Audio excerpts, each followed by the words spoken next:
What is up? This is your LA in a minute, and I'm here at MacArthur Park in front of a statue of the person who might be the most important person in modern Los Angeles history. Think I'm kidding? Well, then you don't know the story of Harrison Gray Otis and the legacy and the impact that he had on the city of Los Angeles. Let's get into it. So it's hard to pinpoint one figure that had the largest impact on Los Angeles, but Harrison Gray Otis is certainly on top of that list.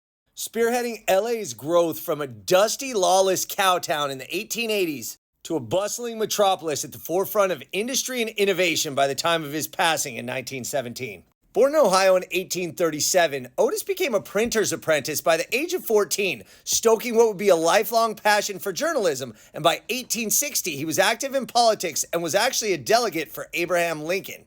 A fiery, itinerant spirit, he fought for the Union in the Civil War.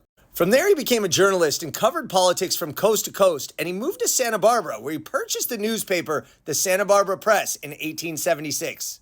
But Santa Barbara at the time had a population of only 3,000 people, and Otis had his eyes on something bigger and more impactful. That's when he moved down the coast to the burgeoning pueblo of Los Angeles, which at the time had a population of just over 10,000 people.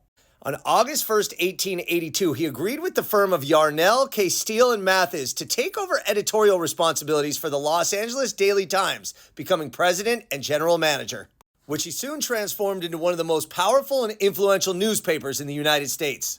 Under his leadership, the paper became a significant voice in advocating for the development and growth of Los Angeles. And Otis was brusque, brash, and opinionated. He actually coined the phrase, "You're either with me or against me."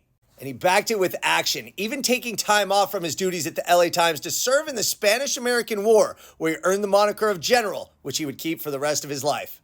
But once back with the Times, he used his position as editor-in-chief to wield significant influence over public opinion in LA through a series of strategic and impactful editorial campaigns. This included using the paper as a bully pulpit to advocate for critical and controversial infrastructure projects such as the Los Angeles Aqueduct.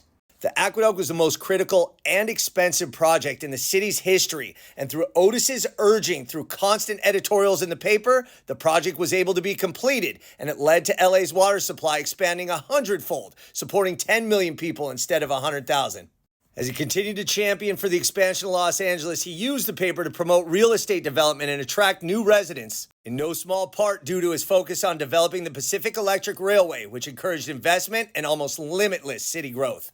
He was also a member of a group of investors who bought land in the San Fernando Valley, leading to its annexation, more than doubling the size of Los Angeles. Otis also used the LA Times to endorse political candidates who shared his vision for the city's future. And if they didn't, look out. He was also a fierce opponent of labor unions, which he believed threatened the prosperity and the growth of Los Angeles. He ran relentless campaigns against unionization, portraying unions as radical and dangerous. Those intense labor disputes and editorials led to one of the darkest moments in Los Angeles history, the bombing of the LA Times building on October 1st, 1910 by union members. Unable to be dissuaded, Otis continued his anti-union crusade, using the bombing to rally public opinion against labor unions. He framed the attack as a direct assault on free enterprise and law and order, and he strengthened his position and influence, and that of the LA Times. And though Otis was primarily focused on development and politics, he also used his influence to promote cultural institutions, recognizing their importance in creating a vibrant and well-rounded city. In fact, Otis donated his home, which turned into the Otis Art Institute of the Los Angeles Museum of History, Science, and Art, and eventually became the Otis College of Art and Design.